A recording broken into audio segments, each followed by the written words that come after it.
Hernando County in west central Florida, southwestern Hernando, west central Florida, until 4:45 p.m. Eastern Daylight Time. At 4:10 p.m. Eastern Daylight Time, a severe thunderstorm was located near Timber Pines, over 7 miles west of Spring Hill, moving northwest at 10 miles an hour. Hazard, 60 miles an hour wind gusts and quarter-size hail. Source, radar indicated. Impact, hail damage to vehicles is expected. Expect wind damage to roofs, siding, and trees.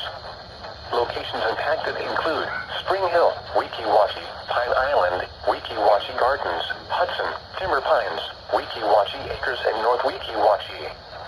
For your protection, move to an interior room on the lowest floor of a building. Repeating, a severe thunderstorm warning has been issued until 4:45 p.m. Eastern Daylight Time for the following county: Pasco, Florida.